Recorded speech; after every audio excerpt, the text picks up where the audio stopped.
All right, all right. Game changes, game changes. Whew. Welcome back to At the Desk with Dr.KwA, the podcast where transformation begins with conversation.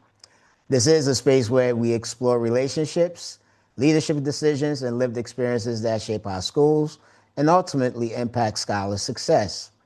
Today's conversation centers on one of the most critical and often misunderstood relationships in education: the dynamic between teachers and principals.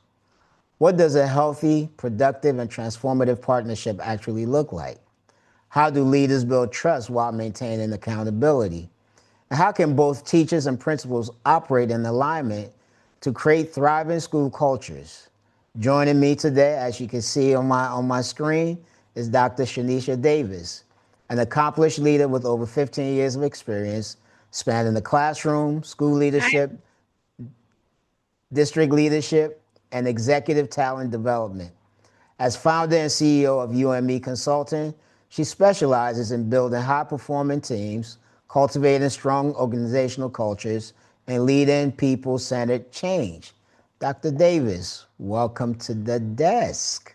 Thank you for having me, doctor. Thank you for having me. Appreciate you joining and pulling up that seat. So, one of the things I've been thinking about, and as I stated in there, the relationship between principals and teachers. When we think about school success, we often focus on scholars, but the adult relationships in the building matter just as much. And from my perspective, that's the one thing that is the engine that makes that school or that learning environment thrive. From your experience and your dynamics in terms of leadership as a former classroom teacher, you know, what should the relationship between a principal and teacher fundamentally be rooted in? How do you see that?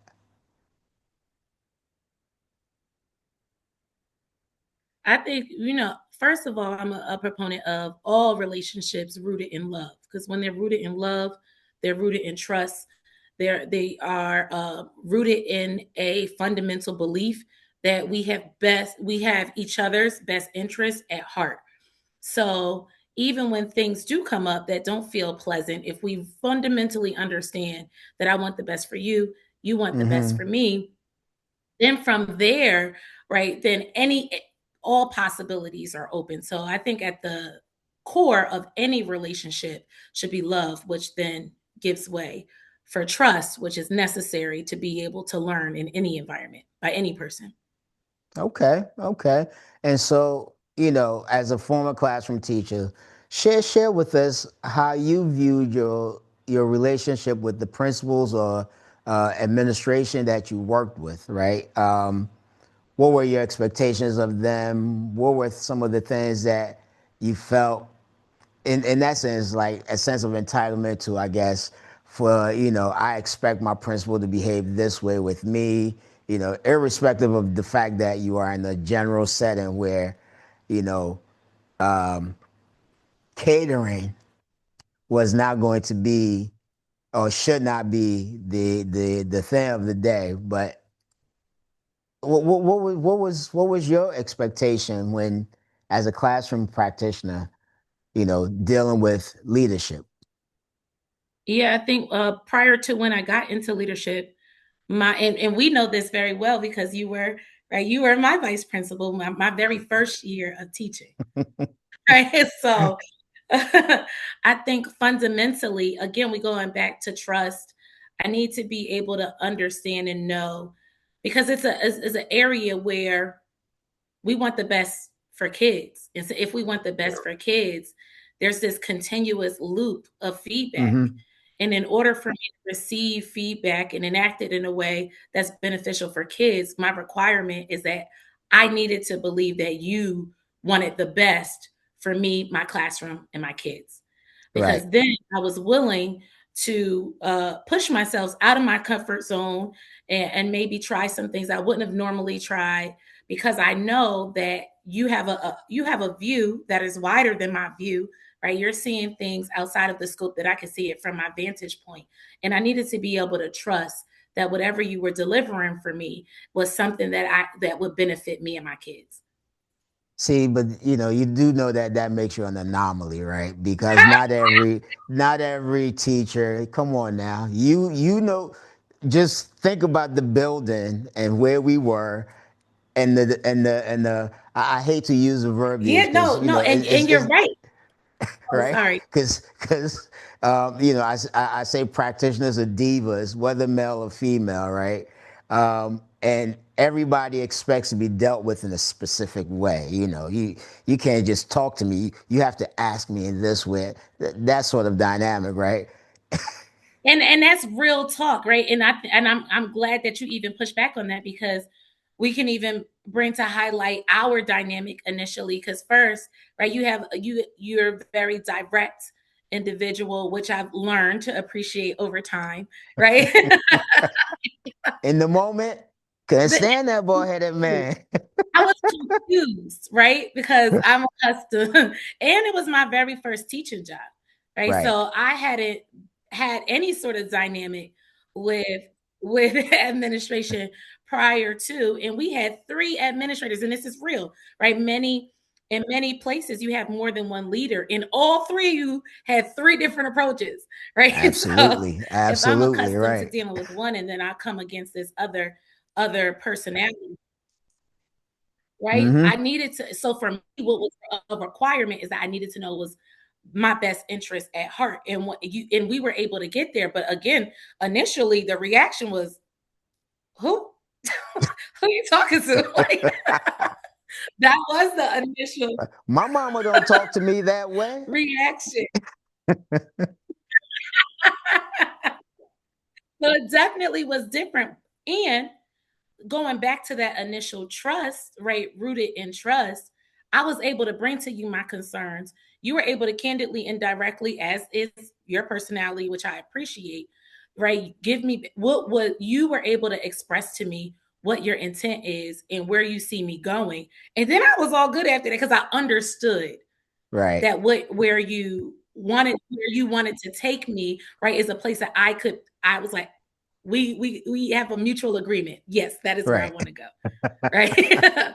So then the tone was less, right, what I was focused on, because I was able to understand that that's you. Mm-hmm. Mm-hmm. So the reason why I said you are an anomaly is because of the fact that not every practitioner shows up with that disposition, right? I'm going to take what leadership has to say and figure out how to make it work in the interest of scholars, right? Um, I know from my lived experience, folk enough folks had a problem with the way I was direct and how I communicated with folk. I wasn't sugarcoating. I wasn't catering to, and some people couldn't deal with that because they were they had expectations of, well, it should have been said this way, it should have been said that way. Well, you didn't have to say it so loud, that sort of dynamic. And just as you've grown into your role, coming from the classroom and stepping into leadership position, what have you observed that you find to be different in the way that now that your lens has widened, right? Because classroom, you're focused on your scholars and your space, that space. As an admin, you have to deal with a whole lot of other folks' stuff and then some. So moving from the classroom into administration, share with us how your lens over that course of time evolved. Most definitely. I think that just because the nature of the role, your Mm-hmm. perspective evolves, right? So Mm. some things that you're like, that's silly. Why would we even do that? You understand why we're doing it, right? Some things are really a compliance thing, and some things, right, are just a way or a culture of that building. So your perspective changed.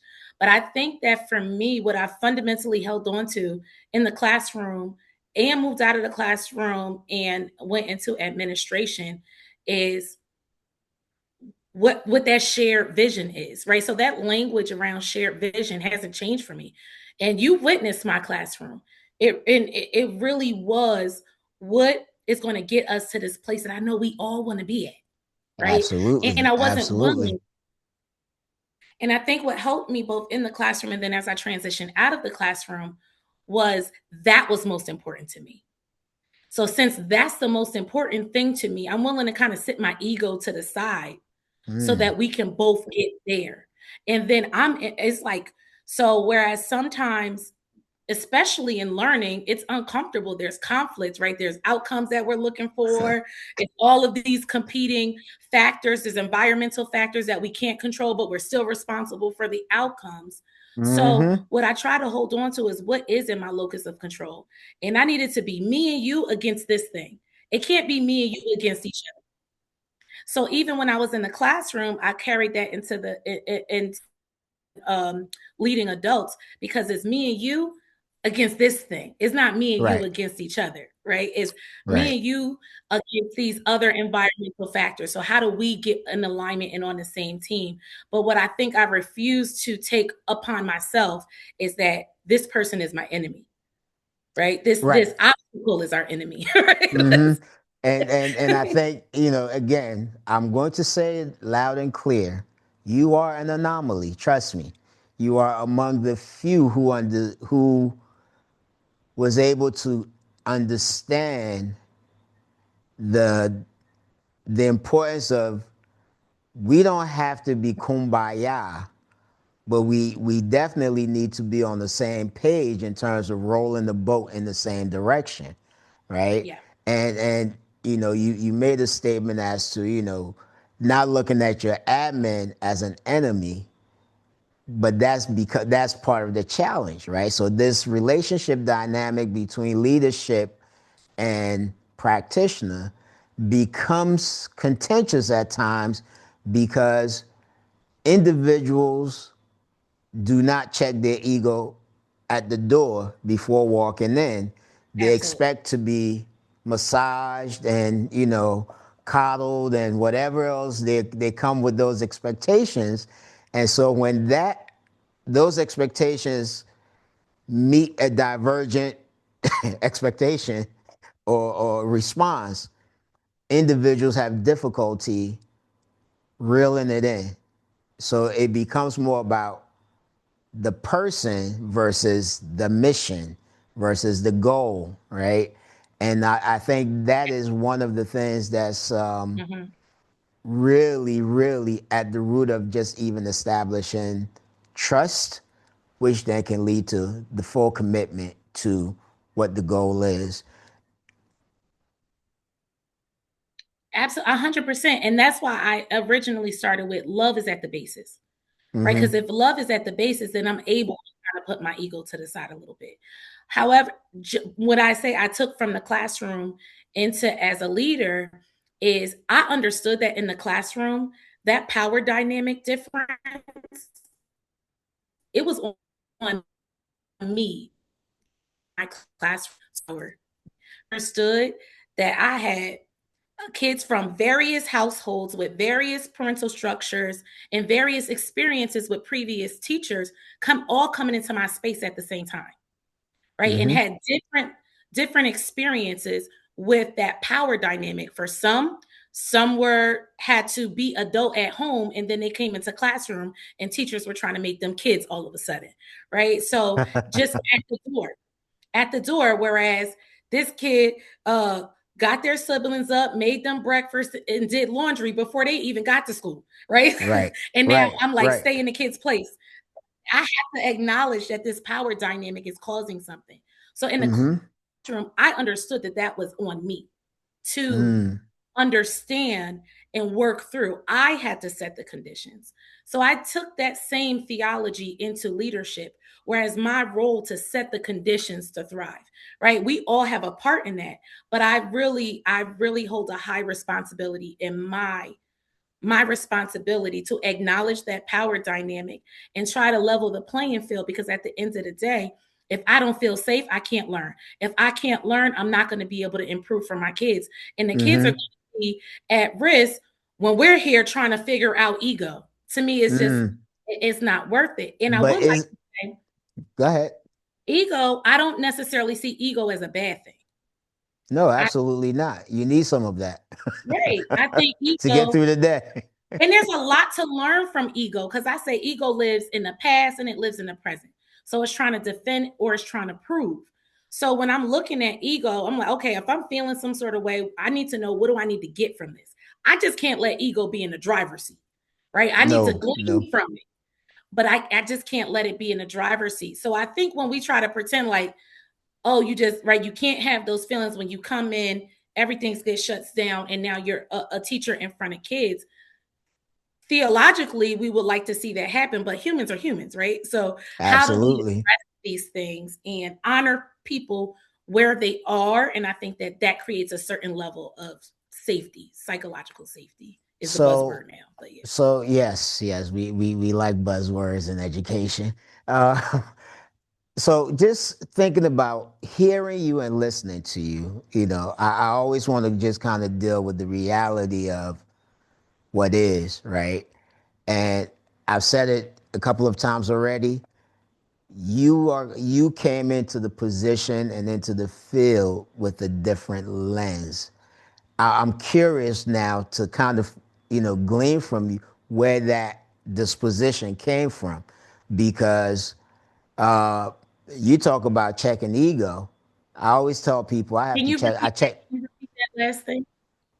Yeah, I know we keep freezing in and out, folks. This is what it is, right? Technology doing the technology. Yeah. Um, I was saying that I'm curious to kind of get from you how you develop that disposition of, I have to make sure that I check my ego. I have to make sure that I don't take what's being presented to me as, oh, he doesn't like me or she doesn't like me, and oh, I need to get my union rep, get into Yeah. that space, right? What was it that brought you? Because that's a healthy disposition to walk into that space with, right? Um, I think I recall an observation where I think the feedback wasn't, the rating wasn't all that ooh, right? And we had a conversation to glean, for you to glean We did. from me what I was seeing, and for you to understand, oh, okay, I got you, right? Versus a two, or a three. Oh, I've never gone, and people get into that space, and it's like, if there's nothing to improve on, or if you can't be given feedback that's designed to help you improve your practice, then what are we doing here? But talk to us a little bit about how this Absolutely. space you came into the field with.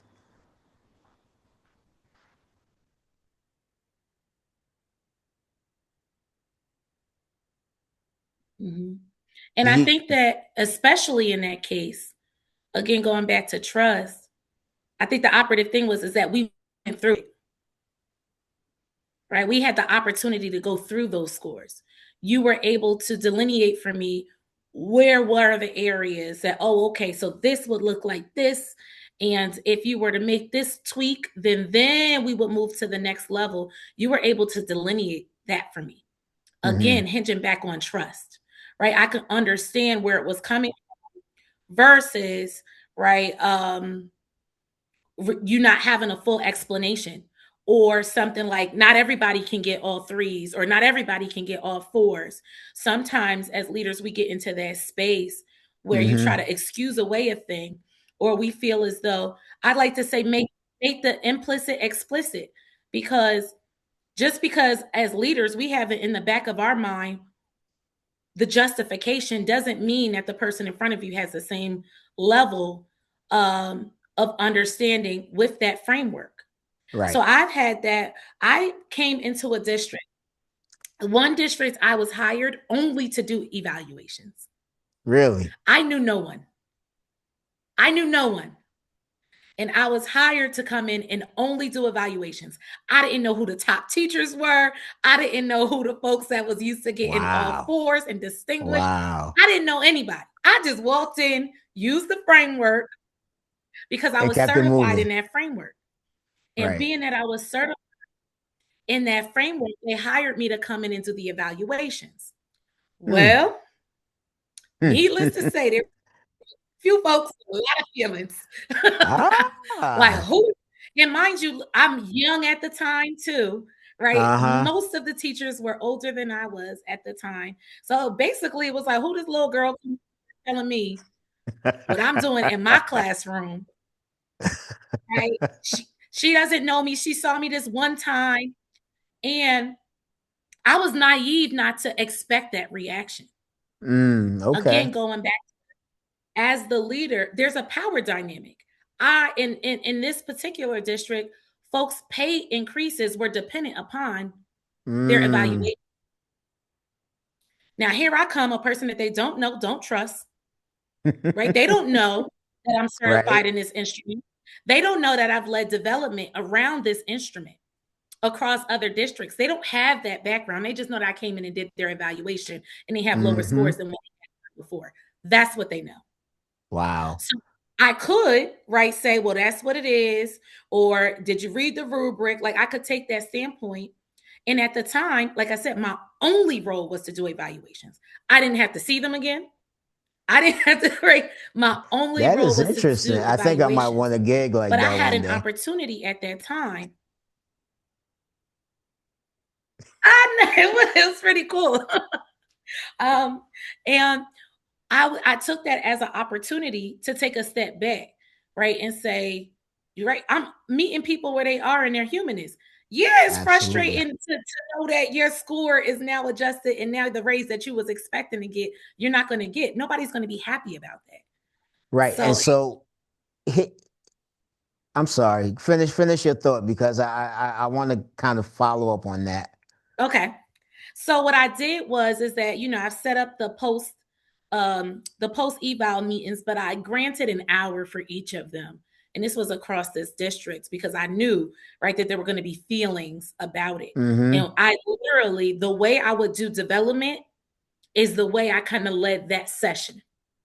Okay. And then I utilize it as an opportunity to give feedback and then say, hey, I'm going to do a walkthrough this week just to see how you applied this feedback. Mm-hmm. One teacher in particular, I set an hour. This one teacher stayed with me till almost 6 o'clock at night, Wow. going through it line by line. And this was one of their top teachers. One of their top Really? teachers. She Mm-hmm. wanted to go through it line by line. To this day, to this day, me and this teacher stay in touch because she was so appreciative of the time and the learning Mm-hmm. that it took. And like I understood the humanity of it and I took it Right. as a teaching moment. And this teacher, her AP classes, she had 100% passing rate. They all had threes. Okay. Okay. That's beautiful. So with respect to the dynamic in terms of just the observation and feedback expect because that is a third rail. Practitioners and their scores is a third rail. And even when you explain to them your rationale behind the grading, some of them they just see red, right? And it's like there's nothing, and they get into this space. And I'm not even sure how you bring that person back at times because some of them go off the rail, and once they leave that office, they're in their feelings, and there isn't much you can really do but continue to just come back, follow up, come back, follow up, and connect with them to make sure that they are still engaging, right? Though reluctantly. Mhm. um, but what would you advise, in terms of you having been through the practice or the trenches of classroom admin, developer of practitioners, right? Um, what would you advise principals to do to maintain that balance of, yeah, I trust, you can trust me, but I'm still holding you accountable for what is expected, right? Because some people get that twisted. Yeah. Hey, we're cool, And we're friendly, you're right. It is but a balance. So one tactic that I would suggest, sorry, go ahead. I thought you stopped talking because you were frozen. Sorry. Yeah, our network is acting real funky right now, but Okay. I'm also understanding because my first interview I did with my guest, he was in Bermuda, and I had similar challenges. I think that's what it is. So international recording, we'll get through it. Go ahead and finish your thought on the on that balance and that. The balance.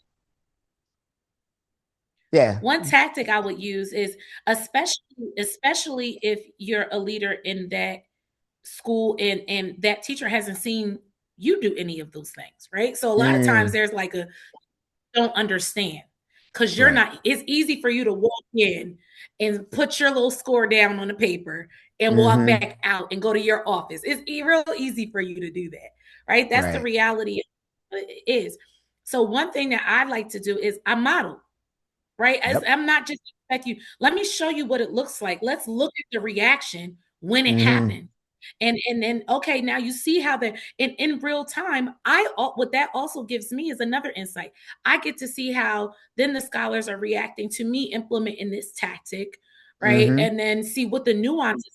Because a lot of times, just as leaders, when we're learning practice, it all seemed good on paper. It all seemed good Oh when we yeah. reading it. Well, when you get in front of a classroom, it's an entirely different Oh, thing. your audience is going to either make it or break it. Right. So model it in that classroom and allow that teacher to see you navigate when things don't go as planned. Right. Because a Right. lot of times when things don't go as planned, if this is a new tactic that you've asked me to implement and it doesn't go as planned, as a teacher, what I've seen in many cases is I'm putting that on the back shelf. I'm considering that you didn't know what you was talking about, and I'm not trying it again. So for me, right, in that instance, when it's something brand new, always give grace. Always give grace. And I don't Mhm. know that my practitioners even understood that, right? Because those who were already in their feelings, it didn't matter whether Jesus was standing next to me when I poured the water, they still ain't gonna drink it, right? For whatever the reason. But the point is, if it's something brand new, I always made sure I gave folks grace because we're all in the learning space, right? We're all in the learning space. And I think it's critically important for leaders to do that. Like when we introduce something new, don't go hard. Oh, it should be done, because it's something new. So we have to work on perfecting it or getting better at it because you're not going to get perfect, but you're going to get better. The more you do it, the better you become, right? And so I've always made sure that I gave grace when it's something new. Here's a question I have for you, and I think we started to talk about this. Um, the dynamic of a principal teacher relationship. So some of us came through the ranks and became admin in the same building we taught. You said you didn't have that experience. Good for you, right? But I having did been a not, but I let practitioner, people. right, right. So I want to get from you, right, what those experiences have been like with the leaders you've been coaching, right, who went from classroom to leadership and having to deal with colleagues who were buds with them, right? Because in my experience, it's funny because the year before I became a VP, we're sitting around during one of the preps, and one of my buddies is talking about how the admin wants him to do blah blah blah, and I'm like, that's my boy. I'm going to support what you're saying. Really, they want you to do that? Man, they're crazy as hell. Blah blah. Yeah, yeah, yeah. Think about it, because this is where I want every practitioner to understand. You don't see your BFF in action during the course of the day. You see them during your breaks, right? And so Not having seen my boy in action, he's telling me again, when we tell stories, we always make ourselves the victim too. Let's not forget that part, right? We don't tell what we do. We make it sound like it's them making, we be right. And so the following year, now I'm in an admin role and I'm doing my walkthrough and I happen to step into his space. And all I could do is just have my jaw on the floor, like, like, like that epiphany moment. Oh, okay. Now I see why they wanted your behind to be doing X, Y, and Z, right? And so in that space, now I have to be the one that gives the feedback, and it's a balancing act. That's a balancing act because depending on how your friend, right, or former level colleague sees or receives that information could make the difference. And so feedback was given, and it wasn't quite taken the way I expected it, right? But then I also realized anybody in the building who was my boy or my peoples or whatever you got to be the hardest working person. You know why? Because I don't want anybody else in that building to think you are getting preferential treatment. And that's critically important. It is. While, yeah, we joke and laugh, but my boys and my people knew, I'll cut you in a minute. Yep. And that's important. And I really think that going back to our original point of trust, that's what consistency comes in, right? Mm-hmm. So linking both points, the one that we were just talking about previously, I think sometimes as leaders we get into the point where I gave the feedback should be implemented, but you brought up the word grace, which I Mm-hmm. thought was wonderful, right? Because that thing is not enough to just, especially as a leader, an instructional leader, it's not enough to just give the feedback. You got to go in, right? If you don't see, you got to go in immediately. I use that 24-48 hour rule.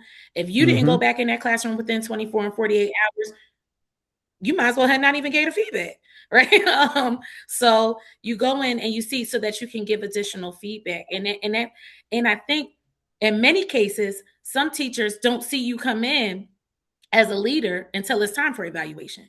So yeah, I don't trust you because you only come in here at this time. But if you're consistently in the room and if you're consistently, right, again, it goes back to that shared leadership. It's me and you. We Mm-hmm. want the best for these kids. I'm going to be right here on the Absolutely. side, right? That thing not working out, we got to figure it out together. I'm not Right. looking at the teacher like it's your responsibility to figure it out. No, it's our responsibility to Mm-hmm. figure this thing out because kids are at stake. So the same thing as a leader who has went through the ranks, so to speak, in the same school, I think you just got to be real, right? You got to be like, Oh, you got to it's be a little too real for some people, but yes, we kept it real. right. But and if it's somebody who you consider friend, You got to yeah, take it. like You look, got to I wear it and wasn't keep it when we moving. were talking about all that stuff. I hadn't seen your classroom now, or right. I wasn't looking from this lens. This is the Right. first time I'm looking from this lens. Right. So You and must. You must. Otherwise, then the narrative that folks start creating about us, then that narrative is true, right? Oh, now you acting different. You are, right? So that's right, like right. And you have to act different because of the fact that, well, it's not even a matter of acting different because it's because of the fact that now you are the facilitator of feedback and critique. You no longer hold that space of, yo, you my dog, my peeps. Yeah, I'm still your dog, I'm still your peeps, but I need you to do X, Y, and Z, right? And that's changes, that's that shift. And it requires a paradigm shift for everybody involved, right? You made a comment about going back into the classroom within 24, 48 hours. And one of the things, and the other piece was the fact that I only see you when it's time for evaluation. When I coach leaders, I emphasize the importance of visibility. Mm-hmm. Visibility. Stop dwelling in the office with your door closed and not wanting. You have to be in the halls. You have to be in the classrooms at different times. At right. There's a reason why my visibility, some people appreciated it, others just didn't know what to do with themselves, because you'll look up and here I go standing in your doorway, or I'm in your classroom and you're busy writing and I slide in and you turn around, oh, whoa, what's he doing here, right? And that made people nervous. And my disposition is that if you're doing what you're supposed to be doing, there's no need to be nervous, because if I see something that's not working, I will give you feedback. And it's not an admonishment, because I've never admonished anybody. I've never, I've expressed myself as an admin passionately in the meeting, because we got to get this done, right? And that, even that little bit made people upset. Oh, he was shouting, and you go through all of it. And so this is why I'm like, okay, the dynamics, some people come into this with these expectations of how we should say this way, say that way. And we don't have time to cater to any one individual. So it's a level playing field for everybody. Everybody gets the same sauce, I right? think I have a little slightly different view on that, only because we I'm a firm believer in what I expect from who I'm leading. I do, right? Mm-hmm. So in the classroom, and because I really don't believe behavior changes all that much from childhood to adulthood. I think actually, in fact, and you walk into many schools, we expect more from the children than we do from the adults. As far as like, and I think that's across the board. And in a classroom, we're expecting that teacher to be mindful of all 30 semi personalities, needs at any given moment. So I do think that it is a way of modeling how we do that when I don't believe that I'm changing my face for each individual. I don't believe that. I think we're in agreement on that. But I think that the approach that I took is as a leader is my role, like I said, to set the conditions or the weather of the room, right? And, Mm-hmm. and if it's my goal and my desire to bring the best out of you, then it's my job, my responsibility to see what conditions do you need in order for that to happen. Now, Mm-hmm. does that mean that everybody in my environment thrived? No, they didn't, right? So, some folks took a little extra, right, to be able to keep coming back at that thing. Some folks Mm-hmm. realize that that's right, this space is not the appropriate place for you, right? And what would be? Maybe it's a different role, maybe it's not here at all. But we were able to have those conversations. But I do believe it's my responsibility to try all that I can to create the conditions for you to thrive. Because those Absolutely.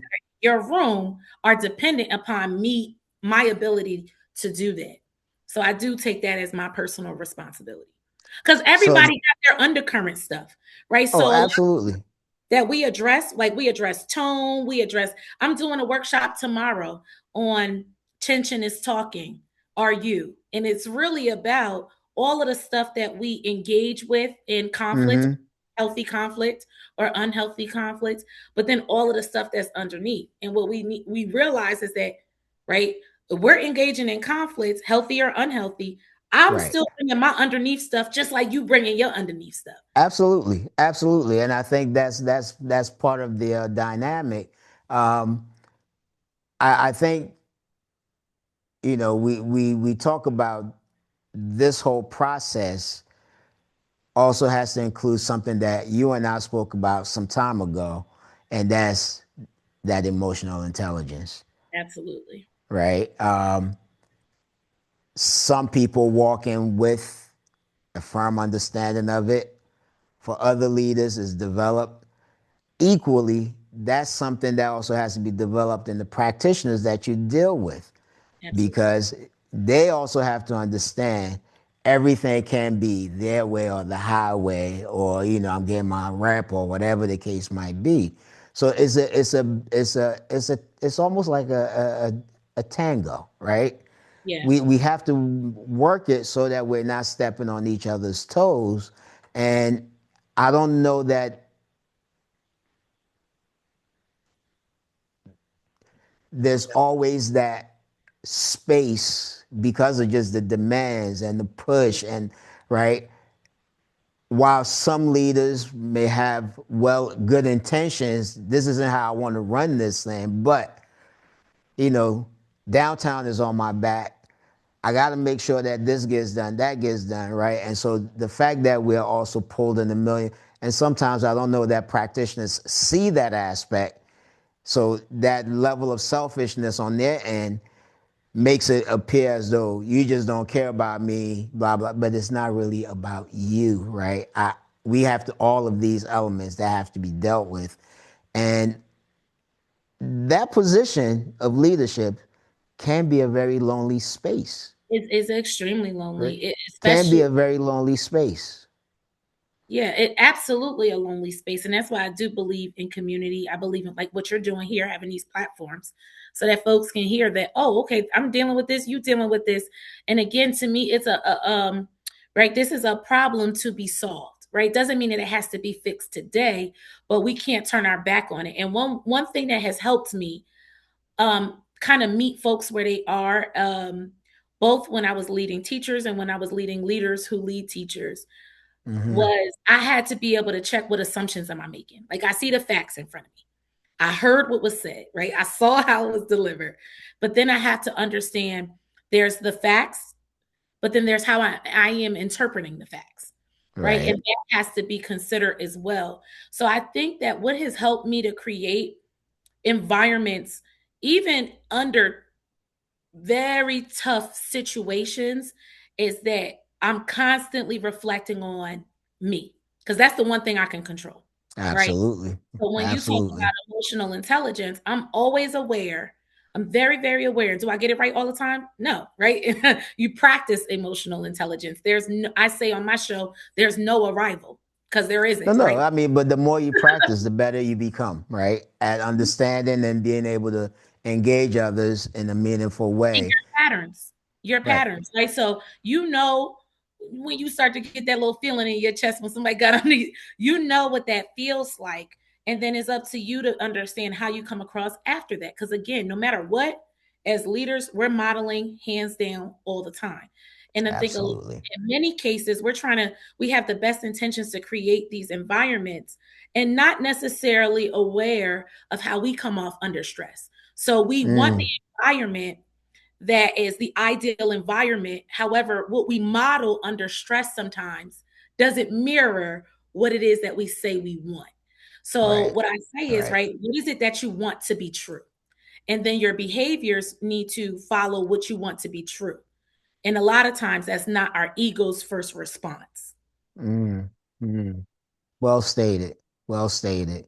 So, in terms of just as you know, I'm loving the conversation, but I want to bring us back again to, this relationship dynamic. In terms of the work you've done in building high performing teams, how do you, or what would you say will be an ideal or a beautiful, so to speak, dance in terms of the teacher principal relationship within the building? What should that look like, feel like, and I guess even sound like? I say reciprocal feedback, right? So feedback should be, let's say communication, it shouldn't go in one direction, right? Mm-hmm. So in really healthy teams, what I see is because the admin has the lens of what everyone's goals are. So you are able to make those connections and through lines and see Right. where folks need to go. Not everybody has that same vantage point, that wide vantage point.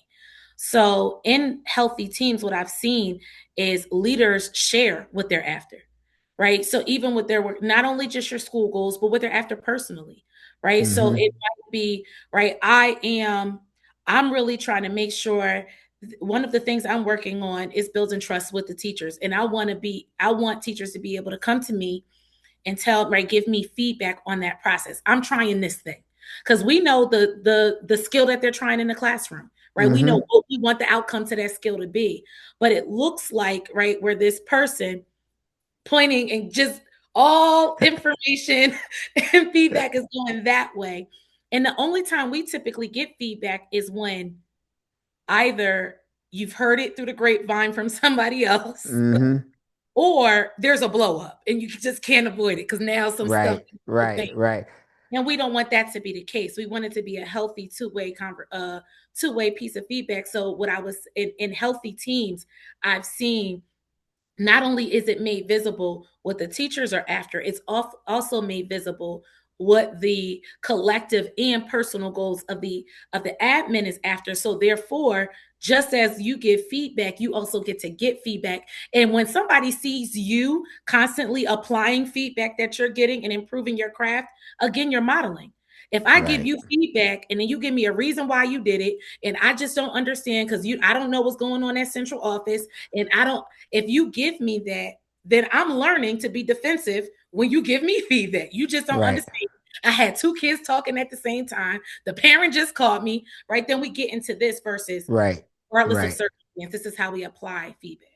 So to that effect, and in that vein, understanding that the feedback also has to be constructive and not from an emotional space.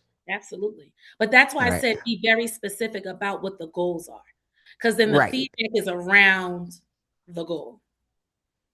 Should be around the goals, but right. And so I hear you, but I'm saying, that emotional piece is critically important because if somebody's already in that space, sometimes it's hard to even get them to give feedback, reciprocal feedback in a way that you can go, okay, I could work with that, right? Yeah.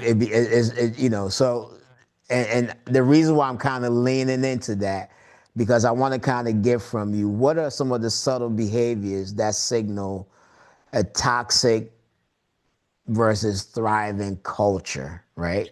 What are some of the elements that you can kind of pull to kind of get a sense of what signals toxic versus thriving culture? I think a thriving culture, you will see feedback coming from multiple areas, right? You don't see Yep. feedback coming just from admin to teacher. You see teachers giving feedback to one another. You see learning communities, right, happening in the building because we've had this shared goal. It's not my kids and my classroom did good, so why do I have Mm-hmm. to do this meeting, right? It's this collective goal, and I think that unfortunately our society has just conditioned us to be really individualistic. So in thriving cultures, I see a higher sense of collaboration, not cooperation, right? Because there's a lot of times Mm-hmm. get Right. Right. cooperative, say collaborative. So I see collaborate. This is our shared goal. And then it's very clear about principal. Your role in this shared goal is this. Teacher, Mm-hmm. your role in this share. And then again, when I brought back feedback, because if we're not giving feedback, I, I don't know what we're doing, right? Are we progressing, right? Are we Right? progressing? Are we making the adjustments needed? Right? Are we Right. moving? Are we rolling in the same direction? And I Right? would hear feedback around the goal. So that would be something that I would see in a healthy team. It wouldn't be only, and I'm not going to use emotionally driven because there's emotions behind everything, whether we like to Oh, acknowledge. absolutely, absolutely, absolutely. But I think that I would see feedback around the goal, and I would see us address things from a problem solving method collaboratively. Like, okay, you know what? We did know, even if they weren't students in my classroom, I might be a teacher, and I say, I noticed that there was a lot of suspensions that went out on that list. Can we get together and see what's going on with the community? Can we get a parent group in? Is there something happening in the community that maybe we may not be understanding? You would see a Hmm. collaborative approach in really healthy teams. Because And and again, so, I think that the leader sets the conditions for that. absolutely, absolutely. And I trust me, I'm in agreement with you in terms of just the dynamic. The realities oftentimes interfere with what the intention Yeah, often may because be. Right. what we Right. see is in Right. ideal situations is cute, right? Yeah, Oh, because absolutely. but as soon as there's a little hiccup, then we because as humans we default, we go back to our defaults. And our Right. default is to be individualistic, which is why there needs to be practice continuously on what does collaboration look like under stress. Many times when I did any development with my leaders, it was always scenarios about, okay, let's throw all these monkey wrenches in there because we all these Because it's tactics coming. It's gonna come. until they pressure test. And as soon as they pressure test, everybody acting a fool, right? So you can't practice these things under ideal situations. You have to No. practice them, practice them, considering the things that you know what comes up. Mm-hmm. Mm-hmm. And you know, when we talk about things coming up, change, that ever nonstop, ongoing element that is so connected to this field, it's one of those things that it's like, Lord, help us, because it's nonstop.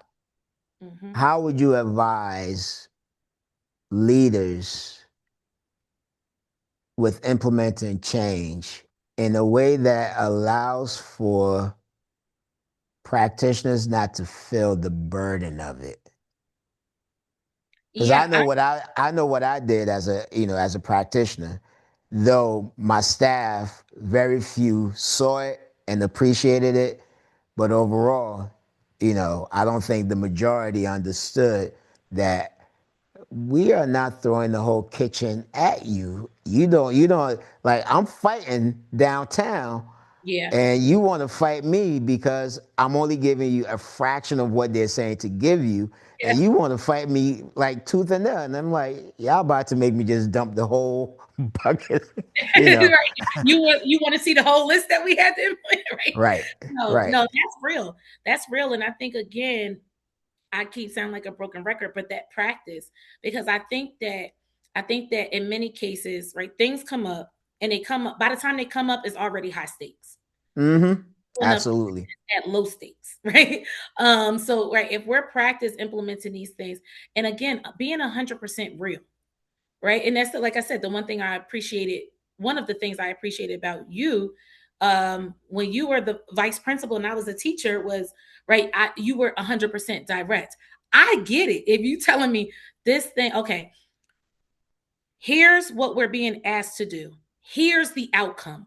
Can we sit down around this table and say, what from this can we glean immediately? What needs to be like, again, it's a problem to be solved. But if we're all looking at it, and when we go back to healthy teams as this shared vision, and we know we want to get there, now we're Mm-hmm. not spending the energy fighting over these things. But again, that environment has to be established because that's much easier said than done, right? To be like, this Oh, problem. absolutely. Right. But even when you talk about the environment has to be established, there are too many moving pieces because the team you start with in September isn't the team you're ending up with come January, right? Right.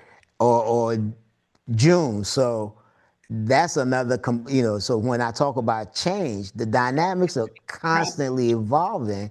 And Mhm. so as a leader, it's everything is almost on the fly, right? Everything is almost on the fly. And those practitioners who are staying, you want to kind of get them in the space where, you know, they become, in essence, that shared leadership where, hey, listen, we have a new kid on the block, right? Let's bring them in right. Not, Mhm. not the crazy way that we used to do it back in the day. Let's bring this person Yeah, in like right, like right? my first day. Don't go telling so and so not to do such and such. And whoo, Lord. Yeah, Yeah. yeah. Flashbacks, moments of flashbacks. But Yeah, yeah. I remember my first day. But yeah, onboarding is vastly important because it's the very first opportunity that somebody gets to be introduced to this culture in the right. How do we do things around here? Mm-hmm. And I think that across the board, because that's how we started the conversation talking about culture. Across the board, we just need to be consistent with the culture. In many cases, what I see is I say I value one thing, but then my actions, right, don't Mm-hmm. necessarily uphold this value. So if I say that I value timeliness. And I'm a real stickler for you being here on time. But every meeting we have goes over 25 minutes. Yeah, Then you're not timely. you're not saying that, right? You're showing me that you want me to be here on time for what you have, but you're not valuing my time. So what you Right. really mean to say is you value your time, right? Mm. Right. And sometimes that gets in the way, right? Sometimes that gets in the way.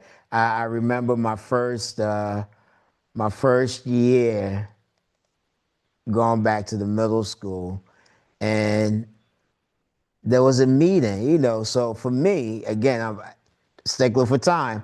Let's get this started so we can all get out of here on time. You can't have me waiting and then be ready to leave when the clock strikes 4. Oh, no, no, no, no, no. We're not doing it that way because I had to wait for you for 15 minutes. Well, Guess I'm what? not waiting. So that's good. Y'all are going to give me, y'all going to wait till I finish, right? And so that becomes a dynamic as well. But it's critically important that both sides understand that it's a relationship that warrants a give and take, right? And unfortunately, as a leader, right,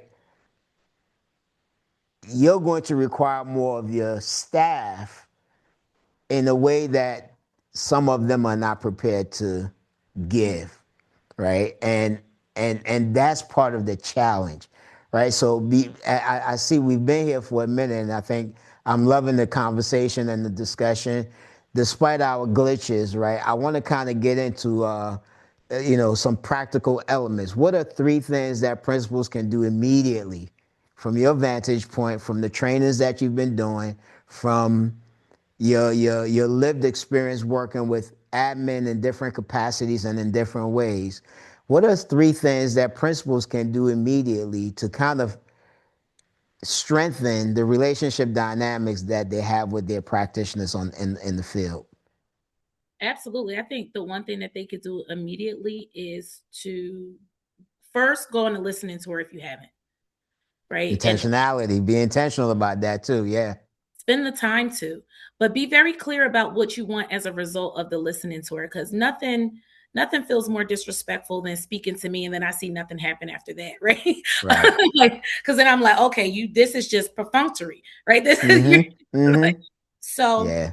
I think that one of the immediate steps that you could do is go on a listening tour or even pull people. Everybody have their inner circle, all right? No doubt. Oh, Everybody, absolutely. whether you say it to me. Absolutely. So along with that, you can pull people from your inner circle, but then intentionally speak to people. If you don't, some people have very large schools, right? So Mm-hmm. if you do have that large of a number, intentionally pull people from your inner circle, but intentionally pull people that are not in your inner circle. Outside of it, yes. Right. Especially those who you have had difficulty with, because and then see what how does that feedback differ, right? You Mm. have to sift through the initial emotions of it, but see how that feedback differs, because I'm big on how do people experience your leadership. Right. So if the people in the outer circle are experiencing my leadership different than the inner circle, I still have to do some work, right? Uh, yep. Right. So Yep. I would say to listening to her, I would say, again, share what it is that you're working on. Share what it is that you're working on, because nothing helps to build trust except for when we see that it's reciprocal.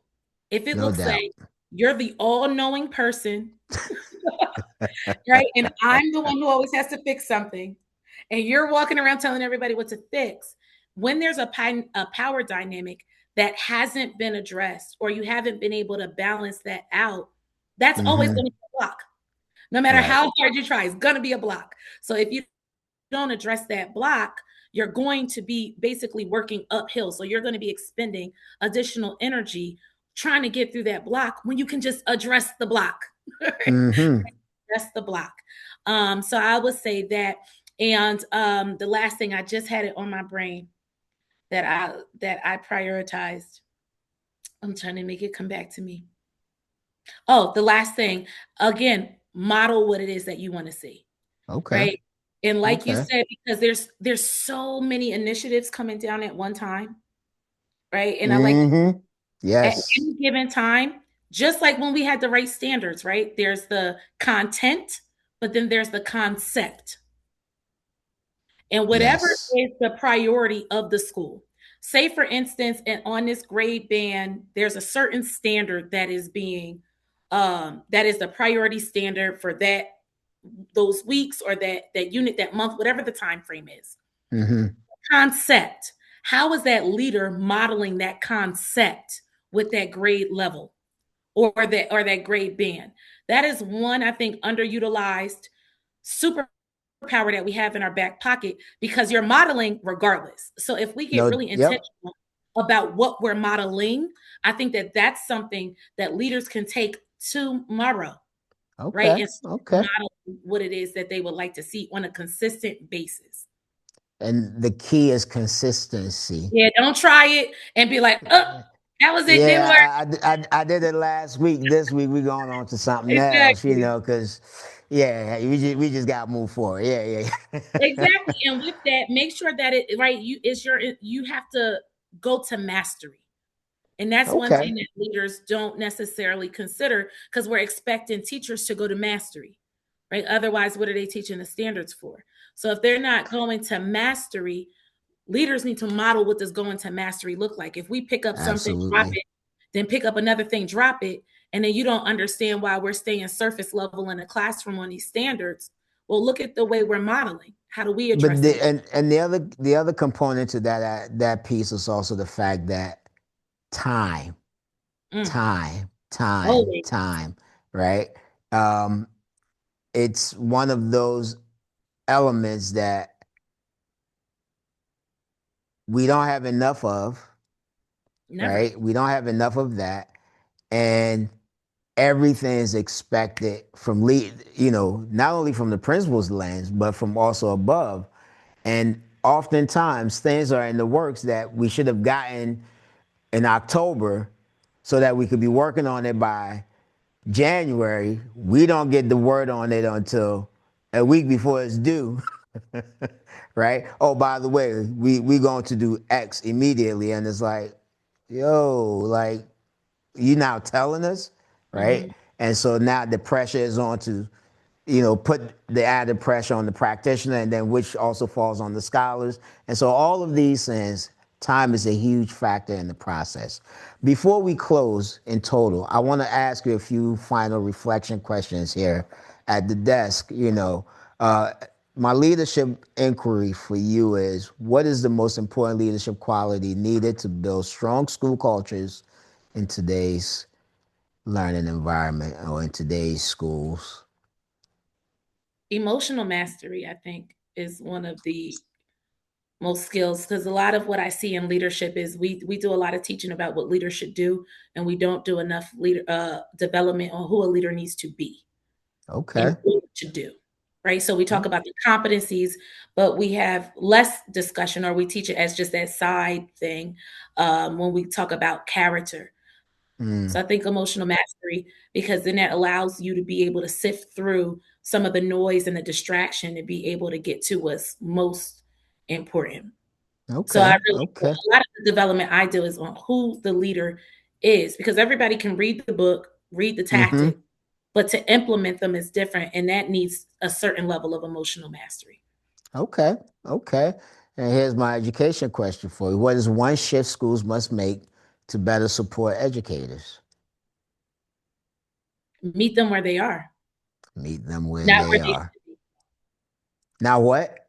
not where they should be. Now where they should be, where they are. Okay. Okay. Here's the legacy one for you: what impact do you hope your leadership leaves behind? To make better leaders than I was, than I Oh, okay. yeah, Okay. Straight, honestly, straight to the point yeah. and on point. Straight to the point and on point. Dr. Davis, I so appreciate you engaging me in this conversation. Had so much Uh, fun. yeah, thank you for joining me today and for sharing your insights, your leadership perspective, and your commitment to building strong, people centered organizations. Conversations like these, game changers, Mhm. reminds us that schools don't improve by chance. They improve through intentional leadership, relationships, aligned leadership, and a shared commitment to growth. And to all our listeners, thank you so much for tuning in. Continue to like, share, and subscribe. Here at the desk with Dr.KwA, we believe that transformation begins with conversation. And today's dialogue is a reminder of the power of getting relationships right. Dr. Davis, thank you for being here, pulling up Thank a seat. And despite our tech challenges, I really appreciate your patience and making sure that this happened. Game changers, until next time, I am Dr. Kwame Ray Du Asante, aka Dr. KwA. Thank you for tuning in, and we will see you at the next roundtable discussion. Be well.